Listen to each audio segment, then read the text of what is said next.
Ayan guys, tapos na tayo doon sa lighthouse. Na-prepare na natin yung mga lulutuin doon. And gayon naman ay pupunta kami ng sentro. Bibili kami ng pang-exchange gift po namin. Ang nabunot ko po ay si Kuya Mel. Ano kaya ang magandang iregalo ko kay Kuya Mel? Ano? At saka sa'yo de, sino? Si Marky. Si Marky daw ang nabunot ni Rex. So hanap kami ng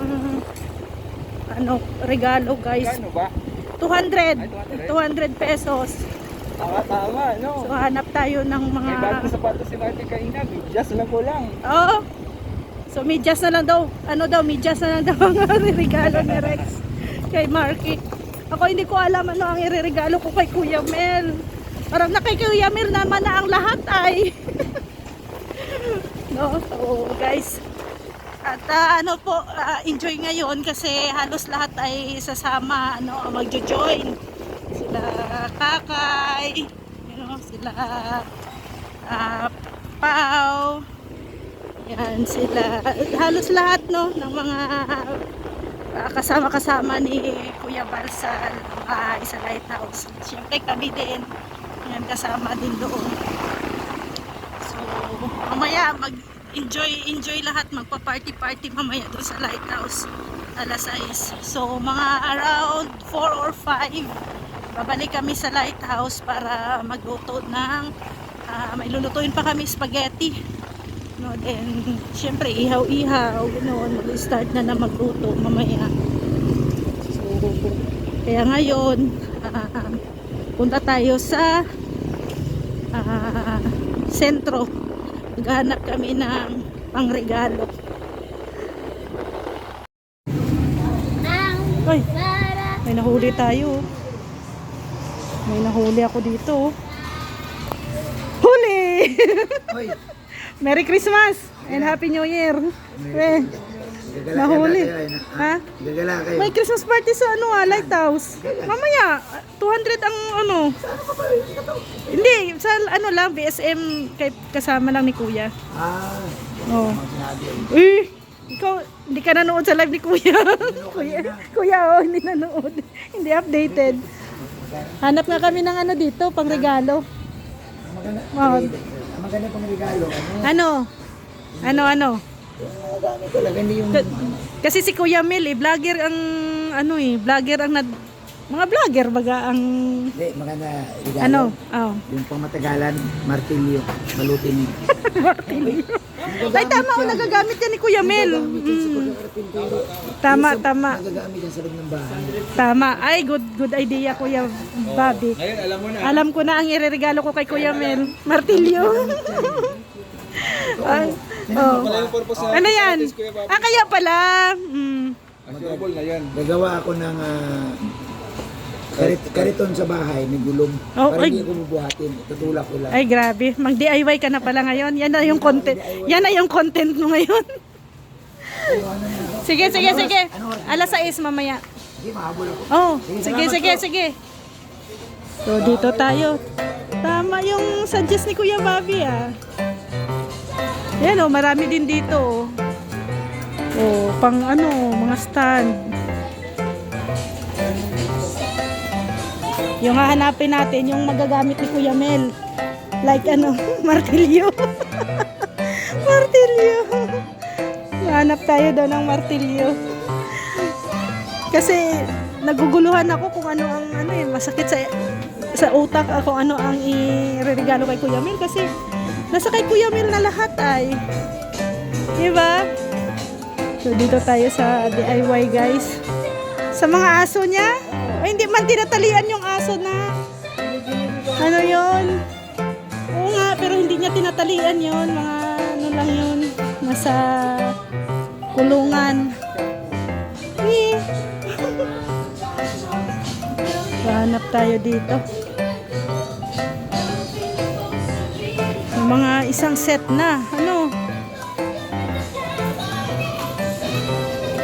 Isang set. Martilyo.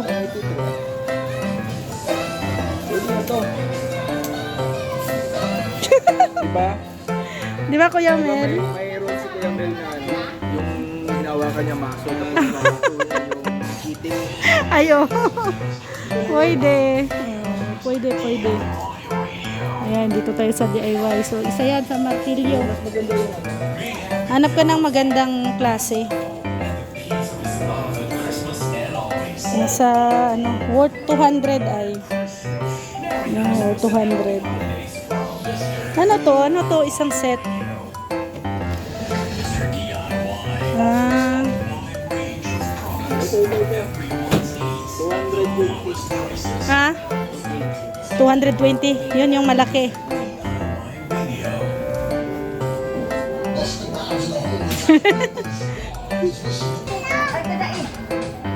Yan, pwede na yan. 220.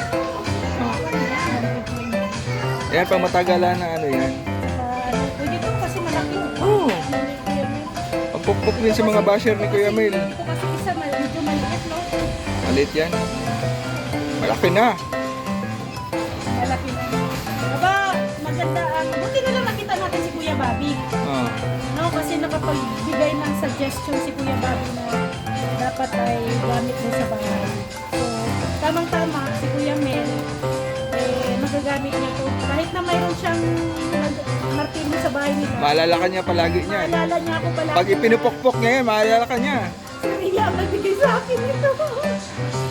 Okay na to. Yan, naghahanap pa si Rex. Doon sa taas, mayroon pa, second floor. Ha? So, punta tayo dito sa second floor, guys. Punta tayo dito sa second floor. Ano yung pwedeng mairegalo ni Rex kay Marky.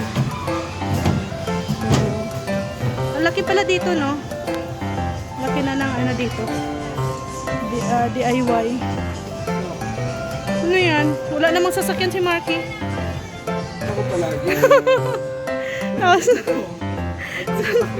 saan niya ilalagay yan? Wiper. Wiper.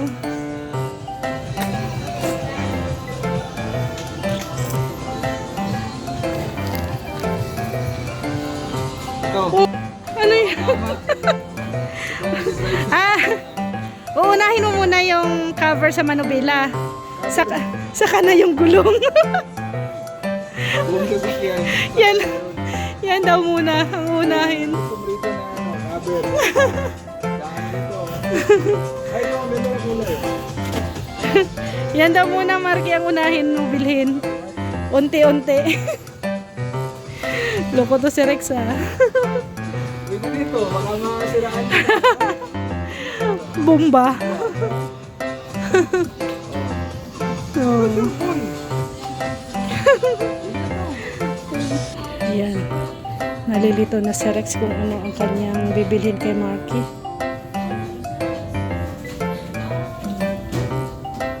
Ganda din ang mga product nila dito sa DIY.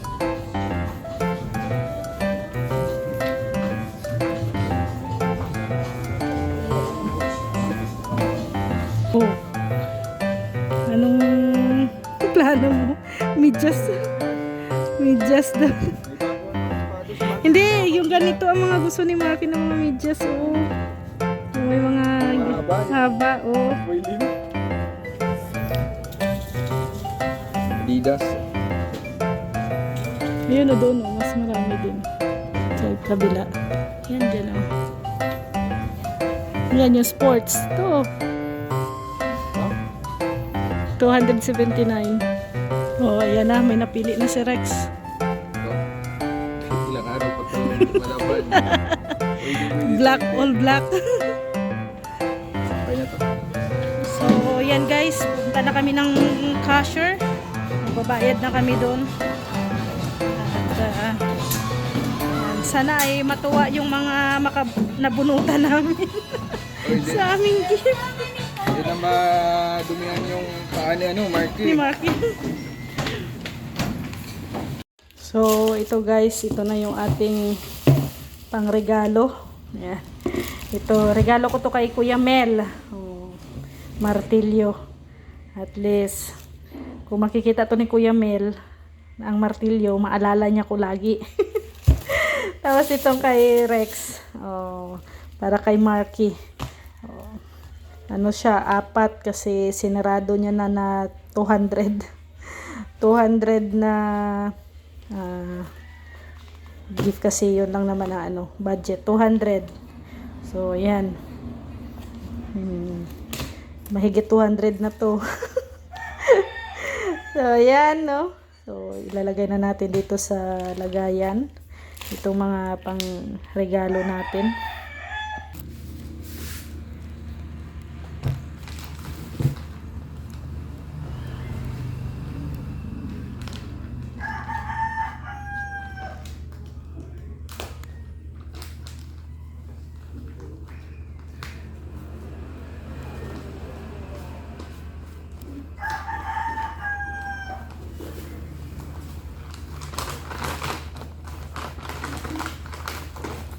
Gamit to ni Marky araw-araw.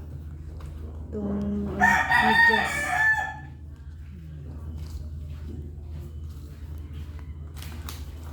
Yes. Maalala niya si Rex. Pag susuotin niya itong medyas, so araw-araw kasama niya si Rex.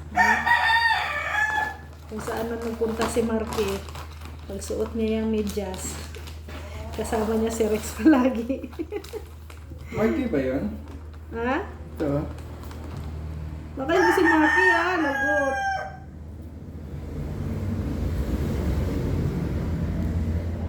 Hindi. Mark Andrew. Si Bunso. Anong bunso? Anong bunso? At magagamit niya talaga yan. Hindi pala si Marky, yung pala, estudyante. Yung estudyante pala ang nabunot ni Rex, si Bunso.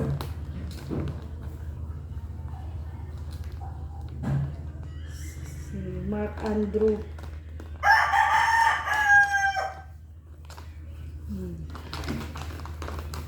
Gamit nila yan, no? Basta ito sa akin, si Kuya Mel. Kuya Mel, sana'y magustuhan mo tong regalo ko sa'yo. Mamartilyuhin mo na yung mga basher mo, Kuya Mel. Oh, ayan. Naku, medyo mabigat-bigat din ko. Parang mapapaisip si Kuya Mel pag dito. Pag nabuksan niya. Ano kaya ang regalo? Kasi medyo mabigat. Pagbukas niya ay martilyo pala.